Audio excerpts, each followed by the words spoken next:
Sim, voltei! Estou de volta com os resumos de cada episódio de Game of Thrones. Então aqui vai, primeiro episódio da 7ª temporada, tem muita coisa pra comentar. Primeiro a gente começa nas gêmeas. O Walder Frey vivo? Como assim? Ele tinha morrido. E rapidamente a gente entende o que tá acontecendo. Quando as pessoas começam a passar um pouco mal e o Walder Frey começa a falar as coisas que eles fizeram como se fossem coisas muito ruins. Sim, era a Arya Stark o tempo todo usando o rosto do Walder Frey que ela matou no episódio passado. Ela também estava com a voz dele, isso eu não soube explicar, mas tudo bem, a gente engole. Vamos chamar de licença poética. Ela, com essa jogada, conseguiu exterminar todo mundo que faltava da casa Frey, finalmente. E ela fez isso justamente porque os Frey foram os principais assassinos da família Stark. Logo depois, indo para o sul, a Arya encontra um grupo de soldados Lannister, de boa por aí. É a cena que estrela o Ed Sheeran. Colocaram ele como um presente para Maisie Williams, a atriz que faz a Arya. Ela é muito fã do Ed. E é por isso que tem esse pequeno diálogo da Arya com ele. Ela dizendo que é uma música bonita, que ela nunca tinha ouvido, e ele dizendo que é uma música nova. Porque ela, como fã, deveria saber todas as músicas que ele canta.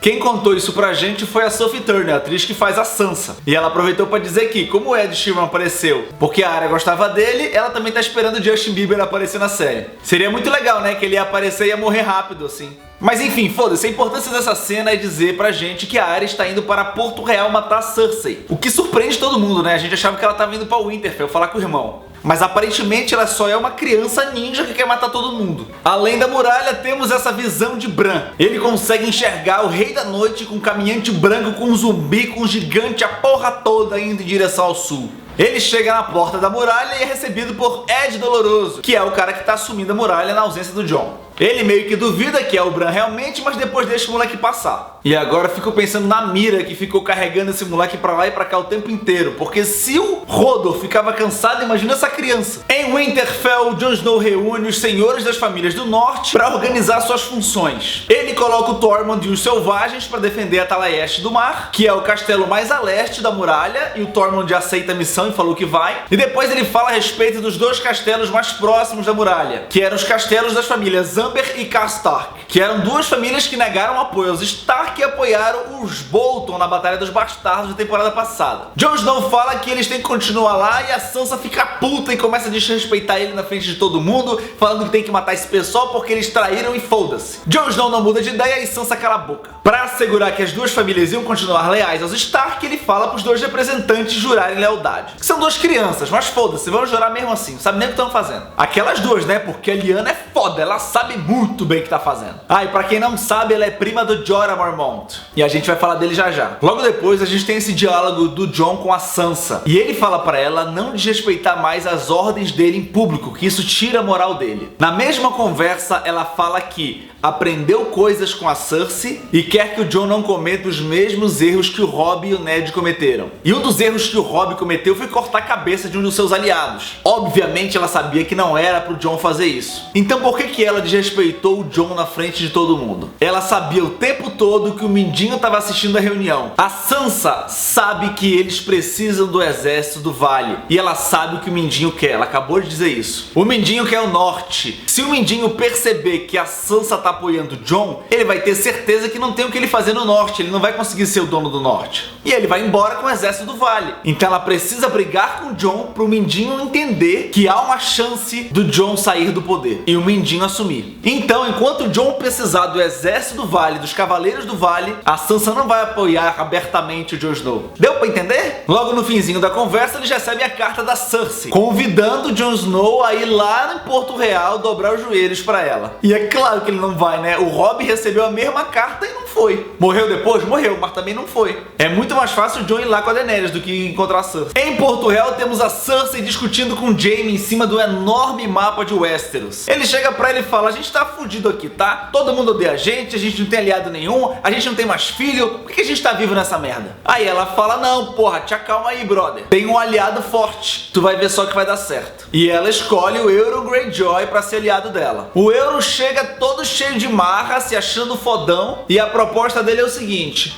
eu te ajudo na guerra com minha frota aqui de navios e tu casa comigo, porque eu quero ter uma rainha e tu ainda tá na idade aí. E eu tenho as duas mãos e o teu irmão não tem mais. E eu sei que é teu irmão que te pegava. A Cersei se defende e fala que ele não é confiável. E não é mesmo. olha as roupas desse bicho. E ele fala assim, tá bom então eu vou buscar um presente pra ti e aí tu vai começar a confiar em mim. E todo mundo suspeita que o presente que ele tá indo buscar é a Ellaria Sand. Ellaria Sand é aquela que matou a filha da Cersei, a Myrcella. E é bem possível isso acontecer porque a minha previsão pro próximo episódio é que a Ellaria e a Yara se separem da Daenerys, por tentarem atacar alvos diferentes. Ainda sobre essa cena, tem uma teoria correndo na internet, é que essa imagem revela o futuro da profecia da Cersei. Segundo a profecia da vidente Mag, a Cersei seria morta pelo Valonqar, que significa irmão mais novo, que a gente pode interpretar como o Jaime ou o Tyrion, que são irmãos mais novos dela, ou a Arya, que é uma irmã mais nova, ou o próprio Euron Greyjoy, que é o mais novo dos irmãos. Mas nessa imagem, especificamente, a Cersei está na região chamada Gargalo, que em inglês significa neck,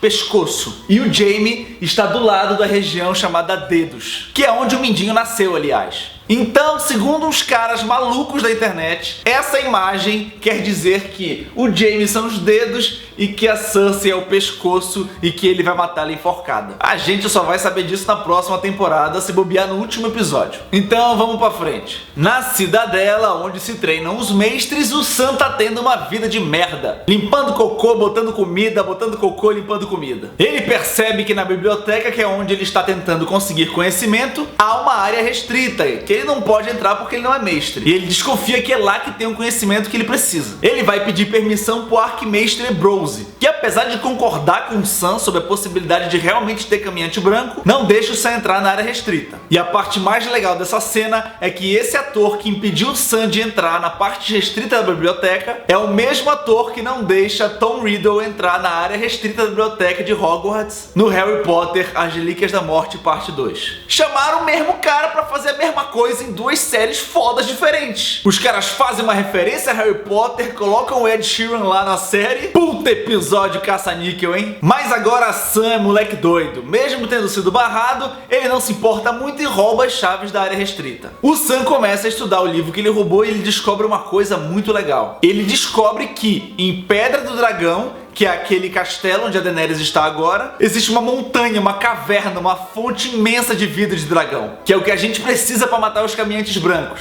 E ele não perde tempo e começa imediatamente a escrever uma carta para Jon Snow. Mas o mais importante dessa cena é o que uns caras na internet conseguiram descobrir. Ao pausar essa imagem e ler o que está escrito nessa página do livro, você consegue interpretar que vidro de dragão pode ser usado para curar a escama gris, que é a doença que está infectando Jorah e a doença que a princesa Shireen tinha antes de morrer. A princesa Shireen tinha escama gris desde sempre, e o Stannis fez de tudo para conseguir curar ela, e não ficou muito claro como ele conseguiu. Só que a princesa Shireen cresceu em Pedra do Dragão, ela cresceu cercada de vidro de dragão, com certeza tinha partes, substâncias de vidro de dragão na água que ela tomava, na água que ela se banhava, e com o tempo ela foi ingerindo essa substância muito poderosa, e ela conseguiu a cura para a escama gris de um jeito que ninguém sabe. E a próxima cena tem o Jon alimentando os doentes de escama gris, quando um deles interage com o Sam perguntando quando é que a rainha dos dragões vai chegar. Todo mundo me perguntou na live que eu faço depois dos episódios quem é essa pessoa, e porra, obviamente é o Jorah. Era ele que tava com escama gris, era ele que tava buscando uma cura, é ele que chama a Daenerys desse jeito, e essa voz claramente é dele, gente, pelo amor de Deus. Então é possível sim que o Jorah se cure nessa temporada ainda. É só o Sam ler direito a porra do livro e dar pro Jorah o remédio certo. Daenerys chega em Pedra do Dragão, que é onde ela nasceu e é onde a família dela toda cresceu. Era o lugar perfeito pra ela portar, principalmente pelo fato do castelo estar vazio, depois que o Stannis Baratheon saiu daí pra ir em direção ao norte e morrer. Aí ela pega no chão, tem um monte de cena que não precisava. A comitiva dela chega na porta do castelo, tem essas duas portas imensas feitas de ferro ou pedra, que com certeza já estava enferrujado,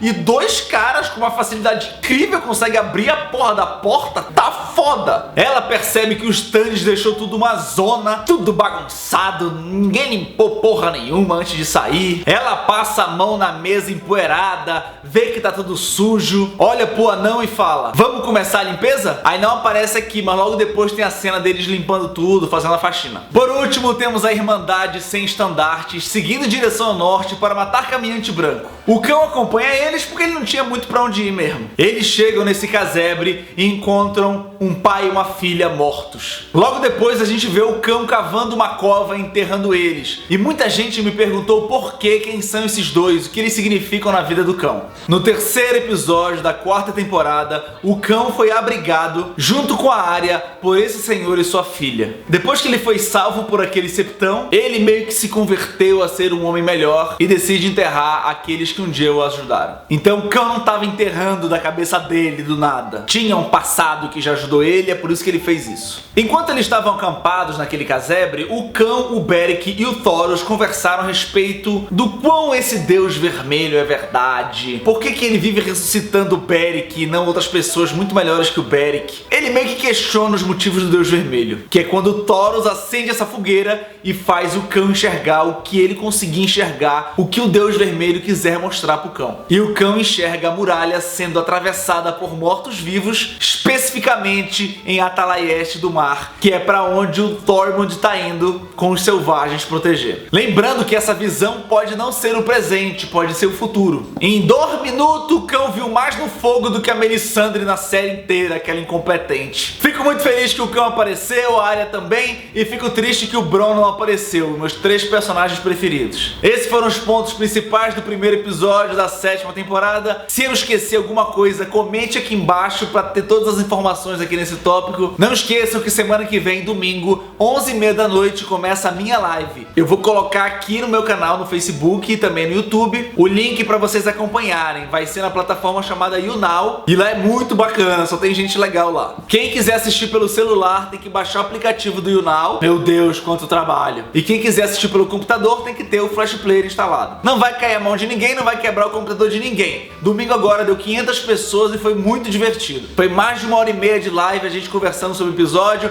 Enfim, cola lá que vai ser bem legal. Então beleza, curta esse vídeo aqui, compartilhem pros amigos, mostrem que vocês estão assistindo essas porra.